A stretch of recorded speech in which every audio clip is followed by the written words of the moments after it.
I wasn't invited, not this year, not the year before, not for the last 10.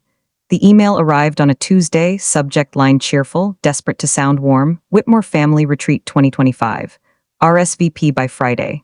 It wasn't meant for me. I knew that before I clicked, but I clicked anyway. Everyone was there. Camille, of course, her husband, both kids, Aunt Janine from Savannah, Uncle Roger, still wearing that ridiculous fishing hat in every photo. Even Cousin Lily, who once stole my prom dress and denied it with a straight face. But not me, not even a typo version of me. No Carla, no Clara, just air where I should have been. That kind of exclusion doesn't shout. It hums, quiet, constant, like a fridge running in the background, until one day the silence reminds you it's gone. I sat in my office in Santa Monica, surrounded by glass, deadlines, and degrees, a corner view I fought hard to earn. But the room felt cold in a way California sun couldn't fix. I looked at the email again, then at my name, missing like it had never belonged. I almost closed the laptop. Almost, but something made me open a new tab. I typed in the name of the beach house where the retreat had always been held.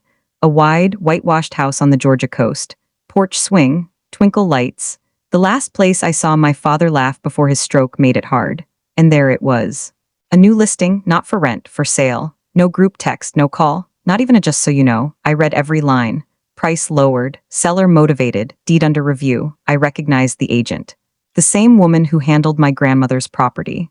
And just like that, I felt the air shift. They were getting rid of it, quietly like they got rid of me. Like I was just another memory to unload. But I wasn't angry, not yet.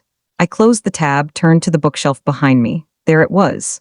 The turquoise shell my father gave me at 9. You think in tides, Clara, he said. Don't ever let them make you small. That's when the idea began. They'd erased my name from every invitation, but I still remembered how to sign one. The thing about being erased is no one ever tells you it's happening. It starts slow. One missed call. One family photo posted without you. One seat left empty at a dinner table where no one bothers to ask where you are. At first, I tried. I sent Christmas gifts, joined the group thread when it still had my name on it, flew back for Thanksgiving, even when the flight cost more than my rent. I offered to help with Mom's mortgage when Camille's boys needed new braces. I did what youngest daughters are supposed to do. Show up, stay quiet, be useful. But useful only lasts so long. Camille always had the spotlight. She was warm, photogenic, loud in a way people called charming. She hosted baby showers with signature cocktails, designed matching t-shirts for reunions, once called me from a Michael's craft store just to ask if I liked teal or coral for the beach house table settings. I said I don't think I'm coming that year. She said, that's okay, Clara. We'll save you a plate, but no one did. After our father's stroke, I flew out alone, sat in the hospital with him while Camille was too overwhelmed, and Mom couldn't deal with seeing him like that. I fed him, read aloud from his favorite Steinbeck book. When he could speak again, his voice cracked. You came. That winter, I asked Mom about estate planning. Not for money, just to understand what would happen to the house, the accounts, the trust he'd mentioned. She smiled tightly, said, Camille, and I have it covered. Don't worry your pretty head. I stopped asking. The last time I tried to visit the family beach house, the spare key wasn't under the mat anymore. Camille said they'd changed the locks after a break-in, but I hadn't heard about any break-in. I started skipping holidays. I sent cards that never got replies. I stopped correcting them when they called me busy or distant on Facebook posts. One day, Mom posted a throwback photo of Camille and Dad sitting on the beach, the sunset behind them. I remember that photo. I took it. I was right there off frame. She cropped me out. That was the year I stopped sending gifts, but I didn't stop watching. Savannah, my old neighbor, now working as a paralegal, still looped me in. Quietly, screenshots, snippets, email threads I'd been deleted from. They think you disappeared, she said once, but you've just been listening. I wasn't gone, I was waiting. And sometimes the people who forget you the fastest are the ones most afraid of what happens when you come back. I didn't buy the house out of revenge. I bought it because I was done pretending my absence was a glitch. The listing had been live for 13 days, quiet. No big announcement, no family group text, just a quiet, for sale, link buried in a real estate newsletter I almost deleted. The house wasn't even listed under the Whitmore name anymore. It had been moved to an LLC, something Camille likely set up after Dad passed, a shell structure to make things clean. I knew that language. I lived in corporate strategy. I'd seen that trick 100 times, but I wasn't mad. I was methodical. I printed the documents, called a friend in property law, scheduled a call with Savannah that same night. She ran a title search in under 10 minutes and found something we hadn't expected, a clause in the trust tied directly to me. Dad's original trust had a fallback clause. If the estate fell into delinquency, missed tax filings, lapsed insurance, lack of disclosure, the secondary beneficiary, me, had full claim to title reassignment. The taxes had lapsed. So had the insurance. It wasn't even negligence, it was laziness, arrogance. Camille and Mom probably assumed the house could sit there, half used, half claimed, until they figured out what to do with it. But Dad had built a back door just in case. Savannah's voice was quiet. If you want it, Clara, it's yours. No fight necessary. I didn't answer right away. I just stared at the turquoise shell on my desk, still intact after all these years. I remember Dad brushing sand off it, handing it to me like it was sacred. You think in tides, he'd said, not waves. You come back stronger. That night I opened a clean spreadsheet, my own finances, stock options, liquid assets, discretionary savings. I wasn't wealthy like Camille's posts implied, but I had built something solid, quiet, independent. I reached out to the listing agent 2 days later. She didn't recognize my name until I said Whitmore. Clara, daughter of Thomas. She paused. Oh, you're the other one. Yes, the other one. I signed the purchase documents under the fallback clause. No press, no notice. Then I opened the booking portal and reserved one room, the master suite. 3 nights, check-in Friday. Guest name, Miss C. Whitmore. Under preferences, I enigmatic typed, please place a bottle of Perrier Jouet on ice. Guest prefers firm pillows, cotton sheets, and full privacy. When the confirmation came through, I didn't smile. I didn't cry, I just sat still. They had erased me from the invitation. I had just added myself to the deed. I arrived early, not to greet anyone, not to watch, just to see the house again before they touched it. It looked smaller than I remembered. Or maybe I had just grown. The porch swing was still crooked. The shutters needed paint. Someone had replaced the front lantern with a cheap solar bulb, but it still breathed the same way in the ocean wind, softly, like it had waited for me. I didn't stay long, just long enough to check that the champagne was on ice. The sheets were turned down, and my name was spelled correctly in the guest registry. Then I left. I parked 2 streets over in a rented sedan and waited. At 6:42 p.m., Camille's white Audi pulled into the driveway. Her husband got out first, fussing with luggage. 2 kids tumbled out behind them, already arguing. Camille stepped out last, sunglasses perched high like a crown. Next came Mom, riding in the back of Uncle Roger's SUV. She wore her resort linen, white on white, pearls at her throat. No makeup, just tinted lip balm, the uniform of a Southern woman preparing for gracious denial. They rolled their bags toward the front steps, all smiles and movement. I could hear laughter, big instructions. Camille led the way to reception, and then everything stopped. The front desk clerk, a young woman with a pixie cut and an apologetic smile, said the words like reading a weather report. I'm sorry, I don't have any of your names listed on the guest reservation. Are you with Miss Clara Whitmore's party? Camille blinked. I'm sorry, whose party? Miss Clara Whitmore. She has the full reservation. The name hit like glass on tile. There was a silence, not the kind that waits for someone to speak, but the kind that rearranges the room. I stepped out of the car then, not for drama, just because it was time. My heels clicked against the tile floor as I walked in, calm and certain. I didn't look at Camille. I didn't need to. I can clarify, I said to the clerk. I'm Miss Whitmore. The deed finalized 2 weeks ago. Camille turned, her face tight. You bought the house? Yes. Mom's voice was soft, confused. But why would you do this? I looked at her, not angry, not cold, just finished. Because I was never invited, but I was never gone. Camille stepped forward, arms stiff. You think this is funny? You think hijacking our family trip proves something? No, I said, it settles something. I handed my ID to the clerk. Anyone not on my guest list should be politely escorted. But don't be harsh, I added, almost gently. They're family. The clerk hesitated, then nodded. Behind me no one spoke, not Camille, not Mom, not Uncle Roger. The silence did the work for me.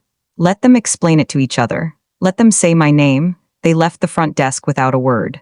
No shouting, no storming off, just stiff shoulders and silence that trailed behind them like smoke. I didn't follow. I didn't need to. They knew now. That was enough, or so I thought. The next morning, a news van showed up. I saw it from the window, white with blue lettering, parked just beyond the hedges. A man in a button-down shirt and too much gel stood outside, holding a mic. He squinted into the camera, like he was breaking a major scandal. I didn't open the door, but the moment the segment aired, my phone lit up like a fire alarm. Texts, emails, a voicemail from an old coworker I hadn't spoken to in years. Is this true? Did you really take your family's house through a legal loophole while your dad was sick? The headline read, Daughter uses trust clause to oust family from generational property. They made me sound like a predator in heels. The story quoted a close family source, who claimed my father was in cognitive decline and manipulated into signing over his legacy. No name, but I didn't need one. Camille had always known how to weaponize other people's sympathy. I sat with it, didn't cry, didn't type a statement. Instead, I called Savannah. Time, I said. She didn't need more context. I'll send the file in 15. What she sent was meticulous, organized, dated screenshots of texts between Camille and Mom. Messages that read, Don't worry, Clara's not coming again. She makes everything about herself. She's too busy proving something to care about family. Don't feel bad excluding her. She's used to it. There were audio files, too. One from a speakerphone call, caught mid-lunch, Camille's voice sharp and clear. Clara was always too fragile to survive in this family. Let her rot in her condo. We're better off. But the most important file was the video, shot 2 summers ago. My father sat on the back porch, legs wrapped in a blanket, holding a chipped mug. I sat beside him just out of frame. His voice was soft but steady. I want Clara to have this place, he said. Camille makes things loud, but Clara makes things last. I hadn't watched it since the day we recorded it. I'd saved it for moments like this. The next morning, I uploaded everything to a secure drive, sent the link only to one reporter I trusted, someone who'd written a piece years ago on elder care, abuse, and inheritance conflict. No captions, no commentary, just a message. This is the full story. Decide what matters. It didn't go viral. It didn't need to. By afternoon, the original headline was pulled. The station issued a quiet correction. My inbox slowed. So did the messages. That night, Savannah texted me 3 words. They're quiet. You ready? I looked out the window at the ocean, black and endless under the moonlight. Yes, the courthouse smelled like dust and disinfectant. I arrived early. No entourage, no lawyer in an expensive suit. Just me, a navy dress my grandmother once called steel-willed blue, and a folder tucked tight beneath my arm. Inside that folder was everything they didn't expect to surface. Camille was already seated when I walked in, all white pantsuit, lips pressed into a line so flat it could have sliced paper. She didn't turn around, but I saw her fingers tapping against her phone, fast and nervous. Mom sat beside her, spine too straight, pearls trembling slightly with every breath. She glanced at me once, then quickly away. The clerk called the case, Whitmore v. Whitmore, petition for injunction on disputed property, filed under claim of undue influence and elder manipulation. Their attorney stood first, slick tan, too young to remember dial-up. He said words like intent, vulnerability, coercion. He called me estranged. He made sure to pause before the word, let it hang. I didn't flinch. When it was my turn, I stood slowly. No theatrics, just the truth. Your Honor, I'd like to submit video and audio evidence relevant to the trust and my father's clear intent. The judge nodded. His glasses slid slightly down his nose as the bailiff dimmed the lights. The video played, my father wrapped in that old blanket, his voice calm. I want Clara to have this place. Camille makes things loud. Clara makes things last. She's the only one who came after the fall, the only one who didn't ask for anything. A pause. Then he looked toward the camera and said clearly, it's not about fairness. It's about memory. I watched the room. Mom blinked too fast.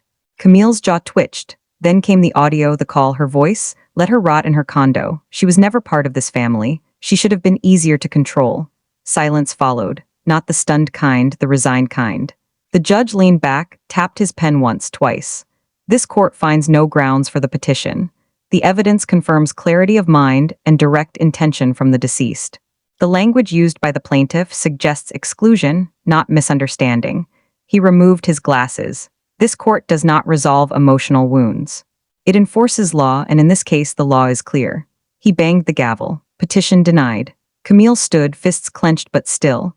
Mom remained seated, eyes glassy but dry. I gathered my folder and walked out without looking back. On the steps outside, reporters waited. One mic slipped forward, half a question hanging in the wind. Do you have anything you'd like to say to your family? I paused just long enough. No, I said it already. I just used quieter words. And I kept walking. The house was quiet when I returned. No suitcases on the porch. No voices bouncing off the walls. Just the hum of the ocean and the faint rattle of wind through the loose shutters. Inside, it looked the same, but lighter, like something had been drained from the rooms. Noise, maybe, or denial. I didn't touch anything at first. I walked through slowly. Touched the wood grain on the banister. Smoothed the corner of the rug in the hallway. Let the silence tell me what stayed and what had left. In the office room, once my father's, then grandma's, I opened the bottom drawer of the old desk, the one they never emptied. Inside was the wind chime we'd made together, seashells strung on fishing line, blue thread, freight knots loose, my 9-year-old handwriting still faint on one of the larger shells, CW. I sat on the floor, legs crossed like a child, and began untangling. I didn't fix it to make it pretty. I fixed it because some things don't need to be perfect to still matter. When Savannah arrived, she brought wine and paper towels. You didn't think I'd let you claim victory without cleaning windows, did you? She smiled. We worked in silence, two women scrubbing away more than dust, scrubbing years of dismissal, of being the footnotes in someone else's story. At sunset, I hung the wind chime outside the kitchen window. It caught the breeze like it remembered how to dance. Later, as we sat on the porch, Savannah asked, "What now?" I looked out toward the horizon. They said I left, that I drifted. But I didn't go anywhere. I paused. They just chose not to see me. We didn't toast. We didn't celebrate. We just sat there, 2 glasses in hand, watching the sea move like breath. When I turned off the lights that night, I did it room by room, from the inside. If this story stirred something quiet in you, something you haven't spoken about in years, you're not alone. There are more of us than you think. People who didn't leave, we were just never called back. If you've ever been written out of your own story, leave a comment or just a word, so the silence doesn't win this time. We read everyone.